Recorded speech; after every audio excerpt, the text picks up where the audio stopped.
আসসালামু আলাইকুম। কেমন আছেন সবাই? আশা করি ভালো আছেন। আমি আজ আপনাদের সাথে শেয়ার করব টমেটো সসের রেসিপি। তো আমি যেভাবে টমেটো সসটা তৈরি করি সেটাই আজকে আমি আপনাদের সাথে শেয়ার করব। তো প্রথমে এখানে আমি পাকা দেশি টমেটো একদম পরিষ্কার করে ধুয়ে নিয়েছি। এবার এই টমেটোগুলোকে আমি ৪ ভাগ করে কেটে নিব। তারপরে এই টমেটোর যে কালো অংশটা আছে এই অংশটা আমি কেটে ফেলে দিব। আর অবশ্যই কিন্তু চেষ্টা করবেন এরকম রসালো টমেটোগুলো নেওয়ার জন্য। তো এভাবে আমি সবগুলো টমেটো ৪ ভাগ করে কেটে নিব। আপনারা চাইলে এটা কিন্তু বটি দিয়েও কেটে নিতে পারেন।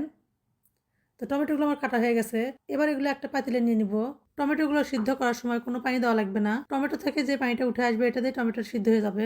তারপর আমি এখানে দিয়ে দেবো পেঁয়াজ কুচি, লবঙ্গ, দারচিনি, স্বাদ মতো লবণ দিয়ে ঢাকা দিয়ে সিদ্ধ করে নিব। প্রথমে এটা আমি হাই ফ্লেমে রান্না করে নিব। তারপর এরকম বলক উঠে আসলে আমি এটা চুলার আঁচটা একদম অল্প করে দিয়ে এটা ভালোভাবে সিদ্ধ করে নিব।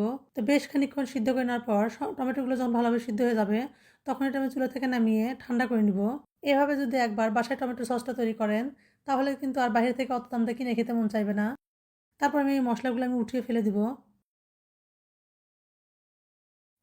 এরপর সিদ্ধ করা টমেটোগুলো একটা ব্লেন্ডার জারে নিয়ে ব্লেন্ড করে নিব। অবশ্যই কিন্তু টমেটোগুলো একদম ঠান্ডা করে নিয়ে তারপর ব্লেন্ড করে নেবেন। তো টমেটোগুলো ব্লেন্ড করে নেওয়া হয়ে গেলে একটা ছাঁকনি দিয়ে এভাবে টমেটোগুলো আমি সেঁকে নিব। আপনারা চাইলে এটা কিন্তু পাতলা কোনো সুতি কাপড় দিয়ে সেঁকে নিতে পারেন। তো এভাবে আমি সবগুলো টমেটো সেঁকে নিব।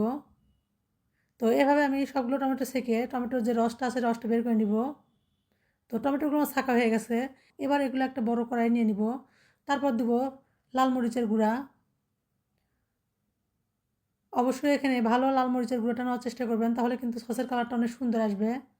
তারপর দেবো সামান্য লবণ, স্বাদমতো চিনি, ভিনেগার। এবার চুলার আঁচটা বাড়িয়ে অনবরত নেড়ে সসটা ঘন হয়ে আসা পর্যন্ত রান্না করে নিব। আর এই সময়টা খুব সাবধানে সসটা রান্না করতে হবে, হাতে মুখে ছিটে আসতে পারে। টমেটো সসটা বানানোর সময় অবশ্যই কিন্তু এখানে ভিনেগারটা দেওয়ার চেষ্টা করবেন। ভিনেগারটা দিলে কিন্তু এই সসটা অনেক দিন পর্যন্ত ভালো থাকবে। আর এভাবে যদি একবার বাসায় তৈরি করেন টমেটো সস তাহলে কিন্তু বাইরে থেকে কিনে খেতে মন চাইবে না। আর এটা কিন্তু খুব অল্প খরচে আর খুব অল্প উপকরণে তৈরি করে নেওয়া যায়।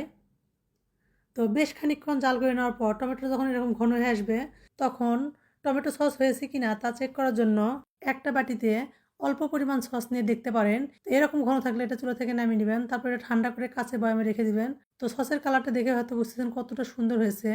আর এভাবে সসটা বানালে কিন্তু অনেক দিন পর্যন্ত ভালো থাকে। তো আপনারাও এভাবে একবার তৈরি করে দেখতে পারেন। আশা করি অনেক ভালো লাগবে।